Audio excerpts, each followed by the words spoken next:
Ukraine युद्ध में north कोरियाई फौजियों को पकड़कर ज़ेलेंस्की की फौज ने एक बड़ा दांव चल दिया है।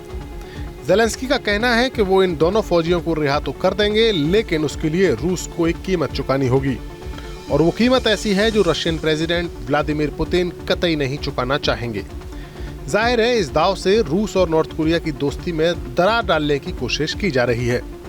ज़ेलेंस्की ने जो 2 उत्तर कोरियाई फौजी पकड़े गए हैं उनके बदले रूस की कैद में मौजूद यूक्रेनी सैनिकों को वापस मांगा है।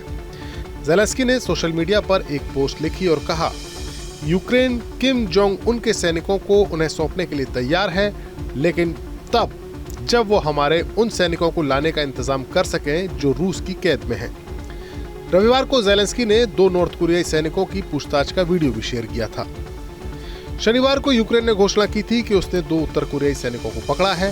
ये पहली बार है जब कीव ने यानी यूक्रेन ने इस युद्ध में रूस की तरफ से लड़ रहे नॉर्थ कोरियाई सैनिकों को जिंदा पकड़ा है।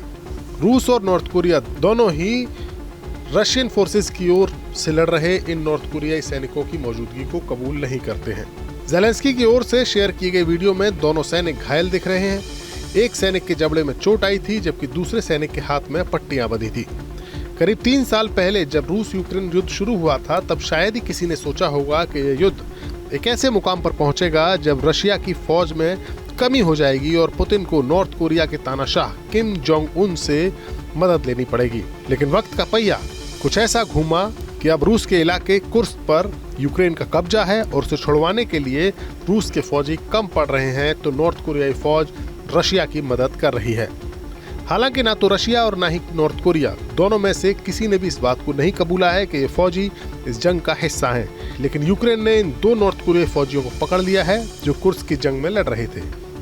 ये पहली बार है जब यूक्रेन के हाथ नॉर्थ कोरियाई सैनिक जिंदा लगे हैं। इनमें से एक तो 1999 में पैदा हुआ था और 2016 में ही स्नाइपर टोही अधिकारी के रूप में फौज में नौकरी शुरू की थी। उसके जबड़े में चोट होने के कारण वो अपनी गवाही नहीं दे पा रहा, बल्कि अपने जवाब लिख कर दे रहा है। इन नॉर्थ कोरियाई फौजियों ने खुलासा किया है कि तैनाती से पहले उन्हें रशियन सेना के साथ केवल 1 सप्ताह की ट्रेनिंग मिली थी। यूक्रेन ने यह भी कहा है कि इनमें से एक सैनिक के पास तोवा नाम के एक रशियन आदमी का ID कार्ड है और इस सैनिक ने दावा किया कि कुछ नॉर्थ कोरियाई यूनिट्स ने तैनाती से पहले रशियन फोर्सेस के साथ बस 1 ही सप्ताह की ट्रेनिंग ली थी।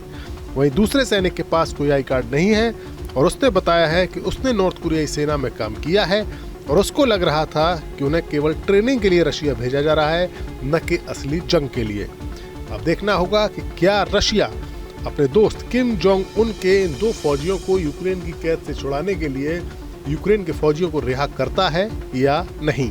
Bureau report, news nation digital.